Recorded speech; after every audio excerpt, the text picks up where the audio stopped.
Hello everyone, welcome to the Tutor online platform. We say thank you to all of our subscribers, and if you are joining us for the first time or you did not subscribe before, please click on the subscription button so that you can get notifications whenever we post new videos. So this is the first video we are doing on fraction, and we are going to have subsequent ones because fraction is a very wide topic of which you cannot talk about everything in one, two, three videos. So we have to have several videos for them. Please follow through and also don't forget to click on the subscription button so that you know when we post the next video on fraction. Okay, so today I will be telling you types of fraction. Fraction are numbers that you can express in this way. You remember in the video we did for rational numbers, we divide rational numbers to be fractions, of which they can either be put, when you convert to decimal, they can terminate or they reoccur. So any number that is in this form, x over y, is called a fraction. And then the numerator, the upper side is called the numerator, that is the one on the division side, while the one below it is called the denominator. Okay, so we have different types of fraction. We have the proper fraction, we have improper fraction, we have mixed fraction. Just like the name, proper fraction, it is proper. That is, you are not taking something heavier than it on it. For example, anytime you talk about proper fraction, you mean that the numerator for proper fraction, the numerator which I represent as x, is less than the denominator. Fractions like 7 over 9, it is proper. That is, the denominator is not carrying a load greater than it. That is, the one under is not carrying a load greater than it. It is always greater than this. So anytime you have something like this, you are having a proper fraction. Another example is 1 over 3. It is a proper fraction. You can talk about 2 over 5. It is a proper fraction. Okay? But when we talk about improper fraction, we mean when the numerator is bigger, when the numerator is bigger than the denominator. Whenever the numerator is bigger than the denominator, you say it is improper because you are putting a load greater than it on it. For example, you have numbers like 10 over 3. 10 is greater than 3. So because you are having 10 over 3, 10 over 3 is an improper fraction. It is not proper.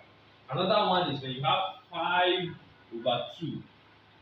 Another one is when you have 101 over 100. Okay, so something like this, it is still an improper fraction because the numerator is greater than the denominator.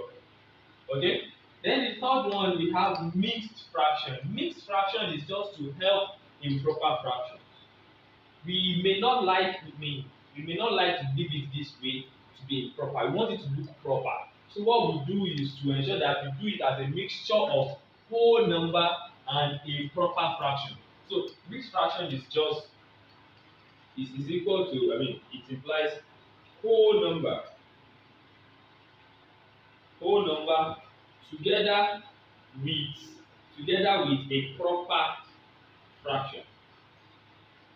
So whenever you have whole number coming together with proper fraction, you say it is a mixed fraction. A very good example is when you have one whole number 2 over 3. Okay? When you have one whole number 2 over 3, this is the whole number 1, while this 2 over 3 is the proper fraction. The two of them coming together is going to give us a mixed fraction. Okay? Another one is when you have 2 whole number 4 over 5. We have 2 whole number 4 over 5. 2 is the whole number. Then 4 over 5 is the proper fraction. 4 over 5 is the proper fraction. I'll just have to show you how you can move from a proper fraction from improper fraction to mixed fraction, because there won't be a need for mixed fraction if we don't have improper fraction. It is when we have the proper fraction we can now talk about, oh, we don't want to leave it like this, we want to leave it in a way that is presentable. Then we say that let us change it to mixed fraction.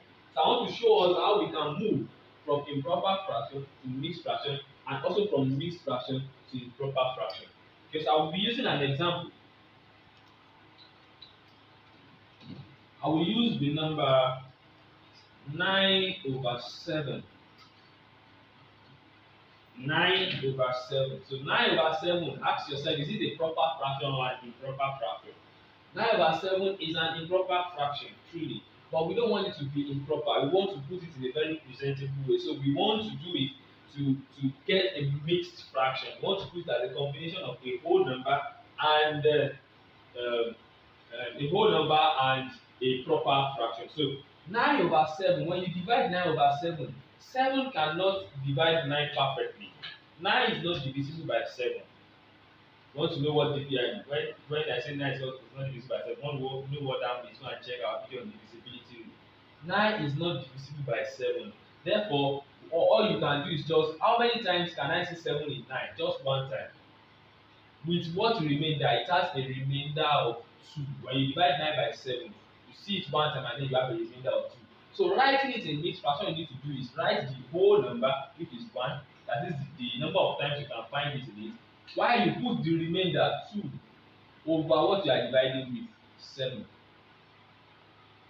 So that gives a mixed fraction, which is 1 whole number, 2/7. Let me take another example so that we can get it. 10/3. We want to do for 10/3. 10 is not divisible by 3. So what we can do is, how many times can we see 3 in 10? You can see it's 3 times. When you talk of 3 times 3, which is 9. Then what will be the remainder? The remainder is 1. So if the remainder is 1, you need to do is, this is 3 whole number. You write the remainder over what you are dividing with, 3/3. So if you think you understand it, try this. We talk about 35/8. Talk about 35/8. What will it be? So you can pause the video, try it, and then I'm going to write the answer. Just pause the video and play it and see if you have the correct answer. Okay, so if you have done that, you will see that the answer for this is going to be 4 whole number, 3/8. If you do it the same way, you only have to divide by 8, then write out the remainder. So the remainder is going to be the one that will be the numerator for the proper fraction. Okay, so what about when we want to move from mixed fraction to improper fraction? Let's suppose that what we are given is mixed fraction. We want to move from mixed fraction to improper fraction. How do we do that? Let's take the examples that we have on the board. Let's say we want to move 1 whole number, 2/7, from mixed fraction to improper fraction. What do we do? What you do is you multiply the denominator, what you are dividing with. You multiply it by the whole number that we have beside it. If you multiply it, you have 7. Then you add it with the remainder on top. Then you put everything over what you are dividing with. Let me take it again. You multiply 7 by the whole number, I mean the denominator, whatever you are dividing by the whole number, which is 7. You add it to the remainder, which is this 2. Then you divide by 7. So this is going to give us 9/7, which is what we started with. Okay, so if you look at this, you look at 3 whole number 1/3, 3 whole number 1/3. You multiply what you are dividing with, multiply by the whole number, that's 9. Then you add it to the numerator, 1 divided by 3. So this is going to give us 10/3. So if you think you understand it now, try this. What we have, what if we have 5 number 1/3? What will be the answer? You can pause the video so that you do it yourself and then you check again when you are done. Okay, so if you have done it right, you will get the answer to be 16/3. Okay, so if you have done it right, you get the answer. If you still don't get the answer, watch how I did this once again, and then you continue with it. Okay, so lastly, I want to show us something. There is something we call simplest form. Simplest form in fraction. There is something we call simplest form in fraction. Most especially in when you are talking about proper fractions. We always know mathematics is all about beauty. We always like to beautify everything that we do. It is okay if you leave it alone without being in simplest form. I'm going to explain what simplest form is. But we always like to do it in a way that is going to be okay. I mean, it's going to be very presentable. So whenever we have